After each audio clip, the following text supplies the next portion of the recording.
I'm 74 now.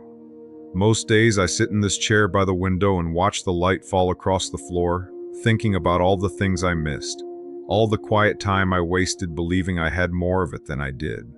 It took me most of my life to realize something I should have understood when I was much younger, maybe in my 20s, but I didn't, and now it's too late. When I was young, I was always in a hurry. I thought life was this ladder I had to climb, rung after rung, as fast as I could.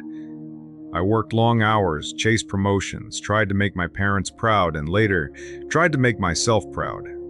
I moved through the years thinking that if I just kept going, if I just kept busy, I'd be happy someday. And I was busy, yes, but I wasn't living. I remember my first real apartment, small and drafty, with a view of the alley behind the grocery store. I had just started my first serious job, and I spent every evening at the office, or grading papers, or thinking about the next project. I had friends, sure, but we only ever met for coffee or drinks after work. Nobody ever called just to check in. And I didn't call them either, not enough. I thought there would be time tomorrow. There's always tomorrow, I told myself. I had a wife once. She was beautiful in the quiet way you don't notice at first. Soft laugh, hands that always seemed busy. Patient with me even when I wasn't worth it. I thought I loved her, and maybe I did, in the way you love an idea more than a person. I spent more nights at the office than at home, more weekends traveling than at the dinner table. She asked me sometimes gently, sometimes with frustration, to slow down, to be present, but I didn't. I told her I was providing for her, for us, but really, I was providing for an image of myself I liked more than who I was with her. Eventually, she left. Not with anger, really, just a quiet resignation I didn't understand at the time.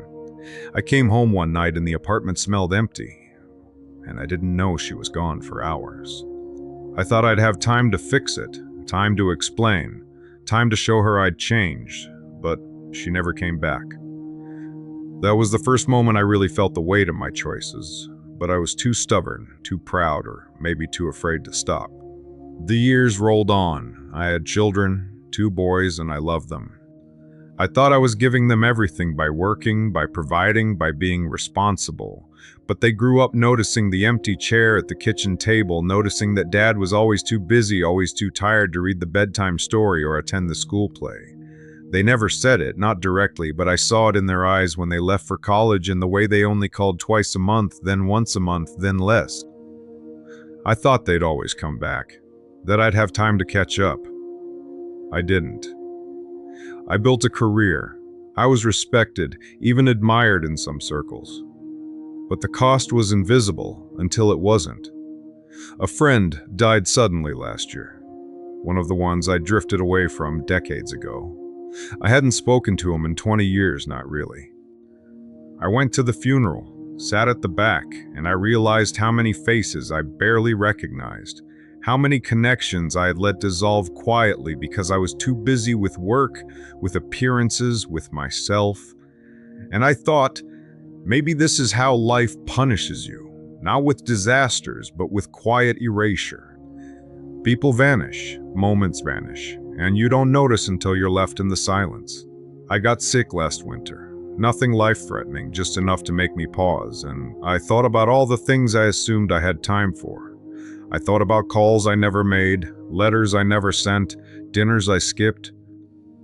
I remembered the afternoons when my boys were small, how I should have carried them on my shoulders, watched them ride their bikes, listened to them argue over nothing. And I realized too late that time is the one thing you can never reclaim. You can't work harder, or get smarter, or apologize enough. Once it's gone, it's gone. I often ask myself why it took me so long to understand. Why did I need to wait until 78, until the house is quiet, until my body complains every morning, until some friends are gone and some children live states away, until my wife's laughter is only a memory? Maybe it's just human nature. Maybe we assume we have more time than we do. Maybe we believe that being busy is the same as being alive. I want to tell someone now, maybe you, maybe no one. It's not a revelation you can carry lightly. Life isn't about the work you did or the things you achieved. Life is the small, invisible moments you share, the times you actually show up, the love you give when you think nobody is watching. That's what counts, and I missed most of it. I still try. I call my boys more than I used to. I write letters to old friends. I spend afternoons watching the light on the floor, noticing the way dust floats in the sun, just sitting. It's not much, but it's all I can do now. And some days I feel gratitude too, because I do see what I missed, and I do remember what love felt like, even if I failed to keep it. But the sadness is always there, quiet and patient. The time I lost cannot be reclaimed. The faces that are gone cannot be brought back. The laughter of my wife cannot be relived. If this meant something to you, maybe don't wait as long as I did. Notice the moments, say the things, be there. Because most of my life I thought there would always be more, and now I know there isn't.